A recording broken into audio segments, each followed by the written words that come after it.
Monsieur le ministre de l'Europe et des Affaires étrangères, je m'excuse par avance de vous infliger un discours qui va être un petit peu long, mais le soleil baisse, donc je crois que ça sera un peu plus confortable pour l'assistance. Je tiens surtout à vous remercier. Je sais que votre emploi du temps est excessivement chargé. Je sais que vous avez annulé beaucoup de réunions aujourd'hui pour faire un aller-retour et venir chez nous. On y est très très sensible. Et nous en sommes honorés. Monsieur le ministre de la Santé du Mali, Mesdames et Messieurs les ministres, il y en a quelques-uns. Alors certes, pas forcément ministre actuel, mais enfin comment ne pas citer Marie Couder, Jacques Godefrin, dont je reparlerai, trésorier de fondation, Frédéric de Saint-Cernin, je n'ai pas vu, Jacques Blanc, qui fut également ministre, occitan s'il en faut. Monsieur l'ambassadeur de l'Ordre de Malte au Liban, messieurs les représentants des ministres de la Santé de la Centrafrique et de la Côte d'Ivoire, monsieur le ministre conseiller d'ambassade du Vietnam, monsieur le préfet du Tarn, je ne sais pas si c'est dans le bon ordre, tout ça, Jean-Michel, peut-être que tu me reprendras, madame la présidente de la région Occitanie, monsieur le président du Césaire, monsieur le président du conseil départemental du Tarn, que nous venons d'entendre, mesdames et messieurs les parlementaires, il y en a une dizaine, alors je ne sais pas si je dois toutes les citer. Si je fais bien le job, oui.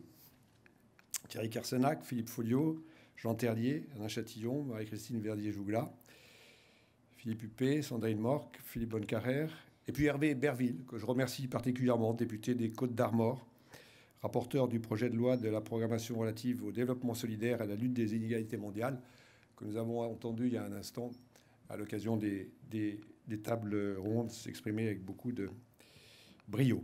Mesdames et messieurs les maires, on a parlé de toutes les communes dans lesquelles nous sommes implantés.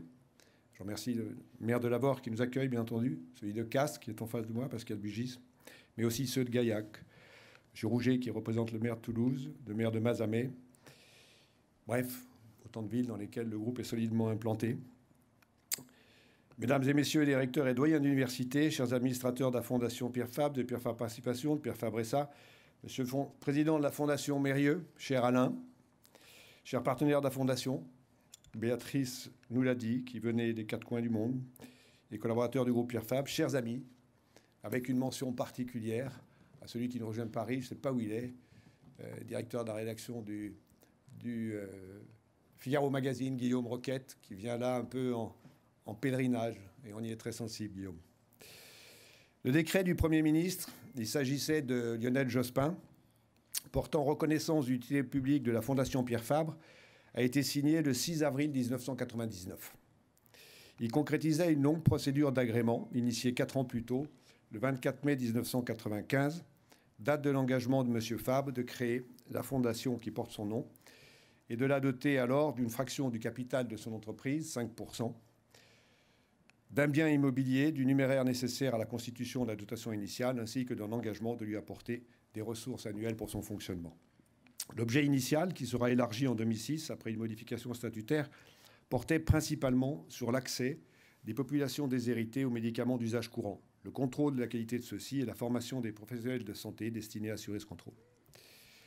Le déclic s'était produit chez Pierre Fabre à l'occasion d'un déplacement au Niger et de la découverte d'un vaccin contrefait qui ne contenait que de l'eau distillée, comme il nous l'explique dans un entretien réalisé en 2008 et que je vous laisse découvrir. Nous avons, vous le savez, tout à fait au début, dans les statuts, nous avions envisagé de combattre le mauvais médicament, le faux médicament, c'est-à-dire ce type de médicament qui a dépassé les zones de sa conservation et parfois qui a été fabriqué sans ou avec très peu de principes actifs, sous-dosé, enfin le médicament inefficace. Et ça, ce qui m'a amené à cette première réaction, à cette première volonté, c'est les constats que j'ai pu faire.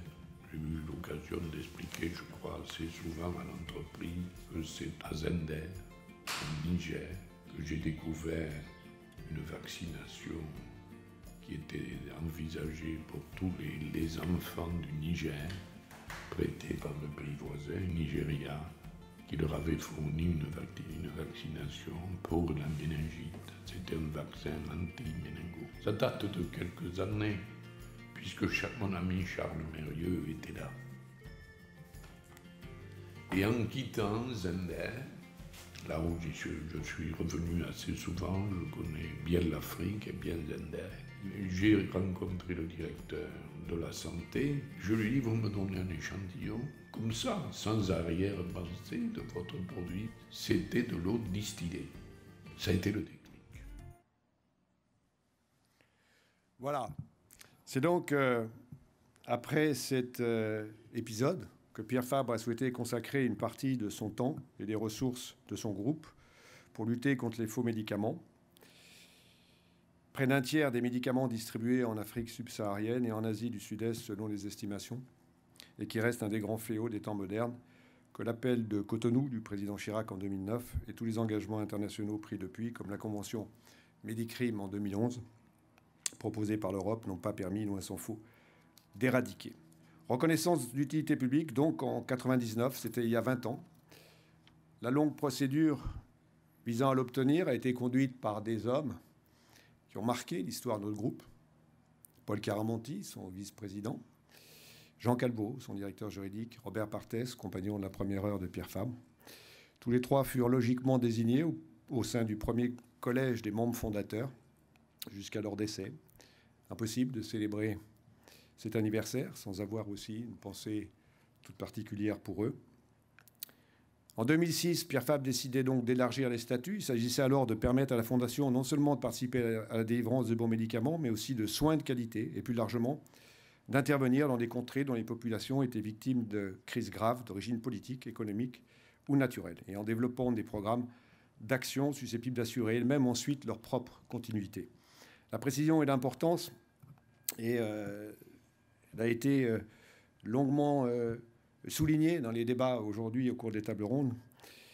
Et elle est d'importance car toutes les actions actuelles de la Fondation tendent à consolider ce principe. Agir pour aider les populations, mais toujours avec des acteurs locaux et en veillant à ce que les programmes initiés puissent être le plus vite possible relayés et pérennisés par ceux-ci.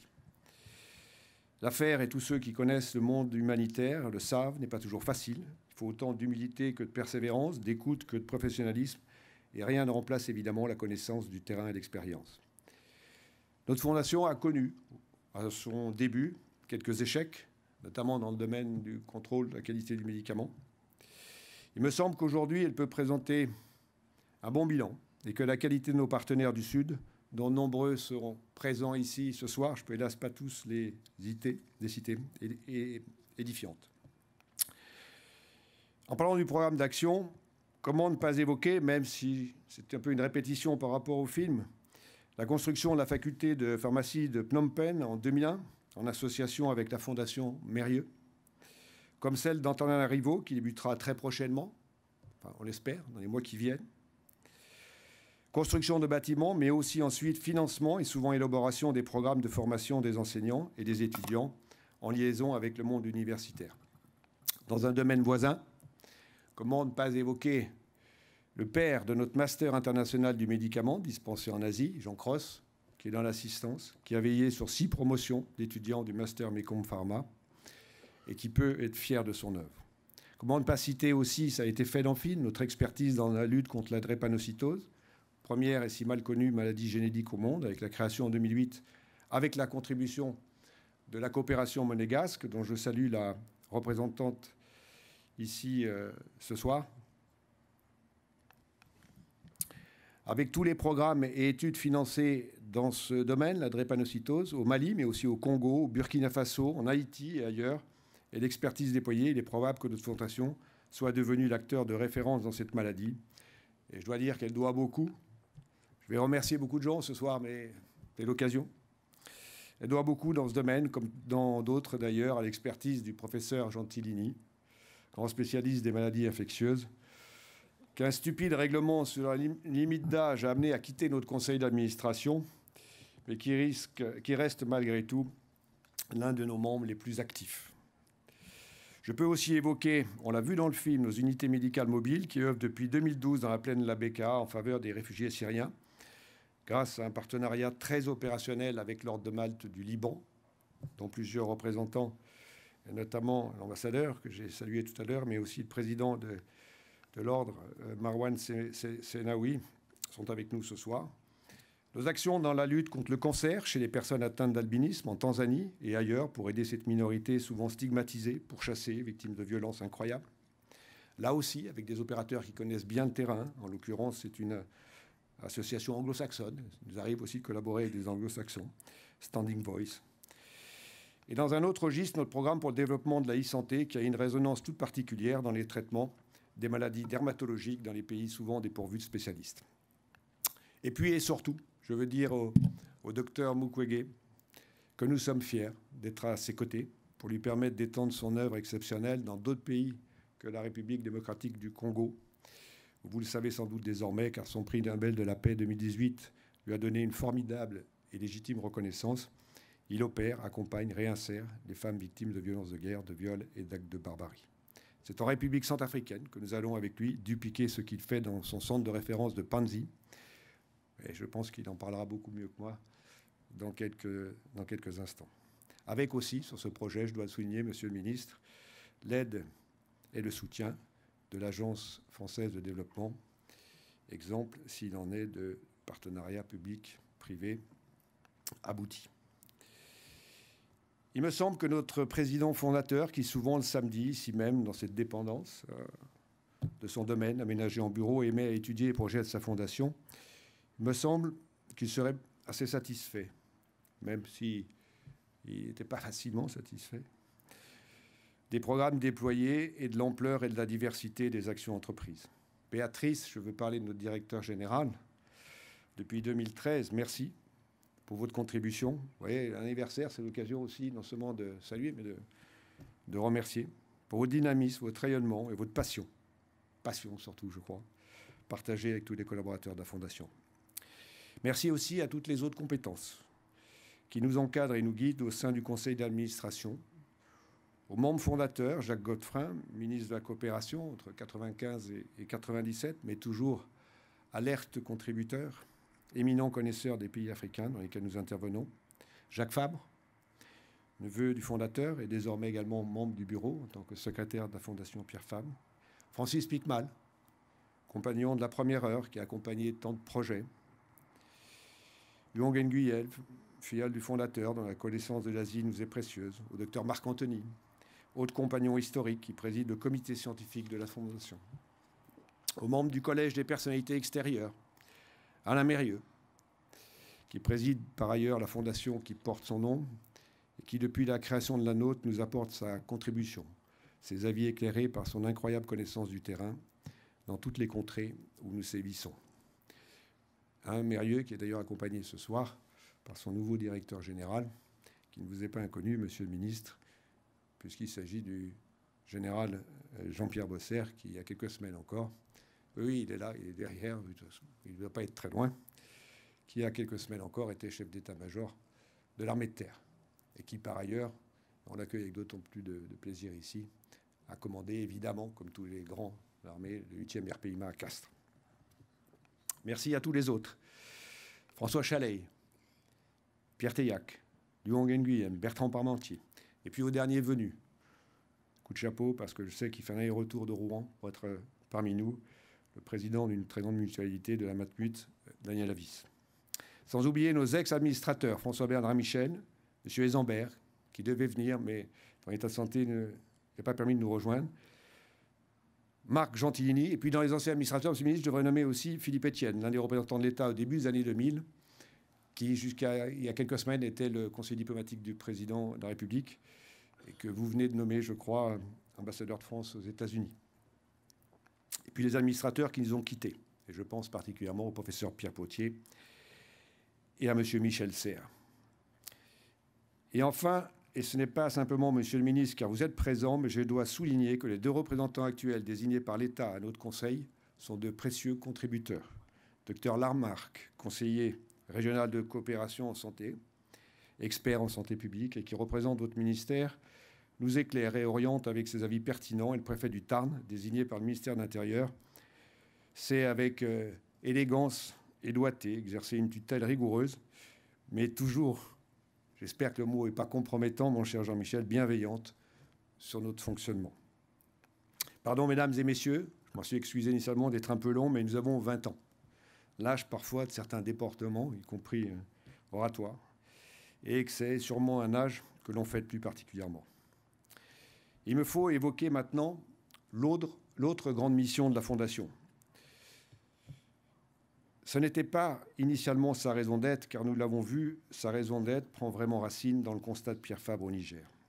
Mais ensuite, chemin faisant, cette fondation noble, il s'est demandé si elle ne pouvait pas devenir le réceptacle des actions de son groupe. Pas seulement des 5%, logés dans la dotation initiale que j'évoquais au début de mon propos, mais de toutes ces actions, de tous ses titres, c'est-à-dire en fait, et Bernard l'a rappelé initialement, de tout son patrimoine, de toutes les richesses qu'il avait créées et dont il ne faisait aucun usage personnel, en tout cas aucun autre usage que celui qui consistait à essayer de faire fructifier une richesse collective en réinvestissant tous ses profits.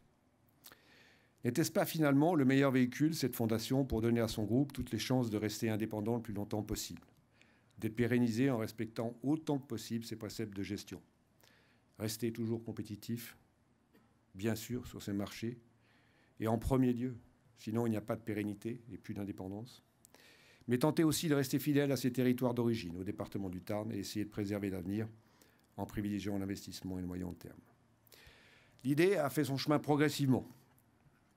Elle ne put être concrétisée qu'après que l'amendement du maire de Lavore, alors député Bernard Carillon, fut adopté à l'unanimité par le Parlement en 2005. Un amendement qui autorisa clairement une fondation retenue d'utilité publique à détenir la majorité d'un groupe industriel. Un moment décisif dans la construction de l'édifice. C'est ainsi qu'en 2008, un peu plus tard, Pierre Fabre apporta une partie importante de ses actions à sa fondation avant de lui donner tout le reste par legs testamentaire.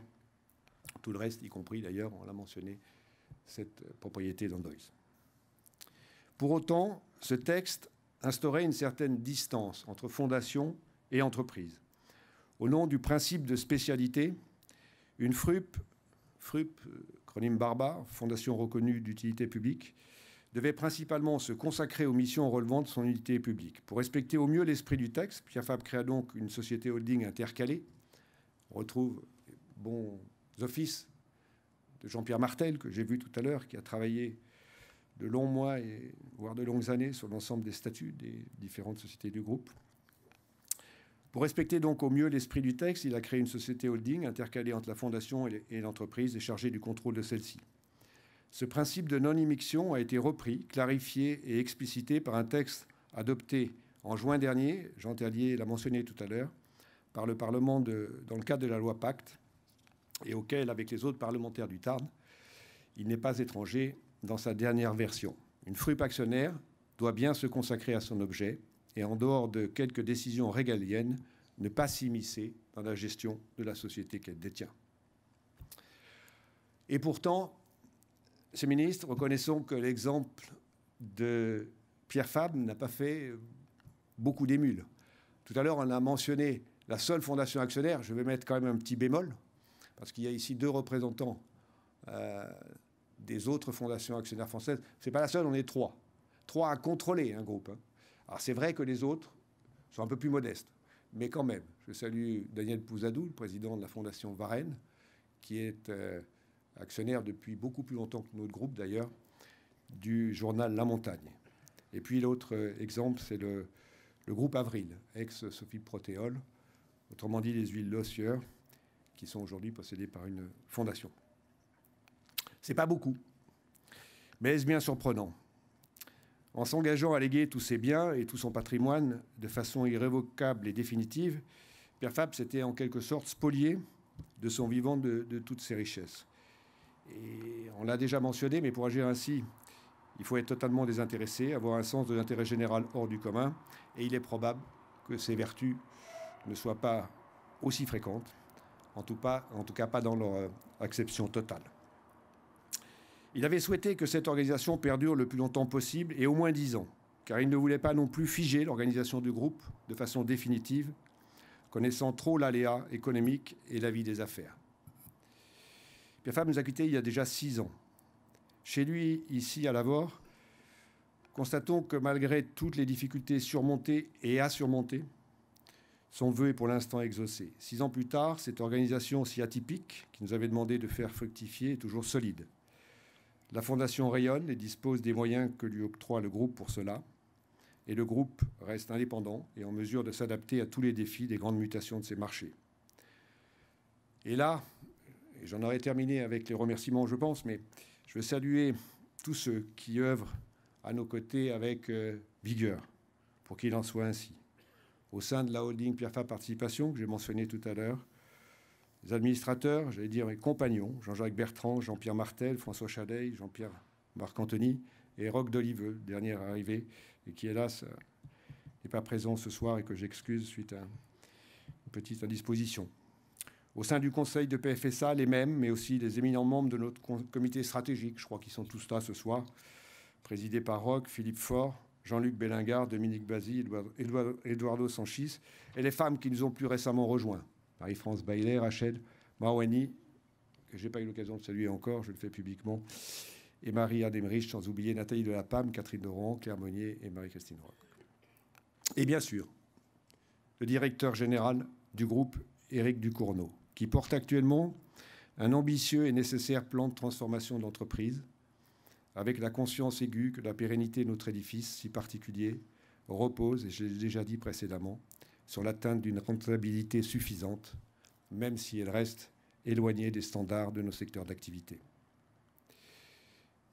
Éric Ducournau et tout son comité de direction, qui est présent ce soir ici, l'ensemble des collaborateurs du groupe et ses représentants syndicaux,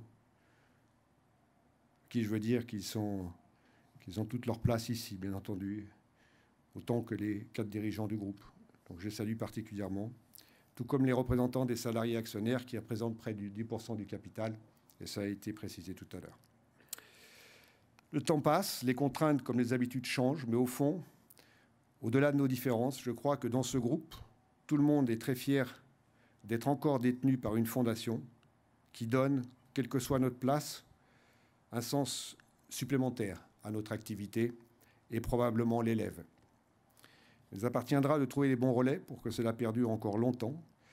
Mais en attendant, je pense que nous pouvons ce soir, dans ce lieu où la présence de notre fondateur est assez évidente, nous réjouir de fêter un anniversaire marquant d'une œuvre dont il est le concepteur et le réalisateur et que nous cherchons tous et simplement à prolonger en la respectant du mieux possible. Je vous remercie.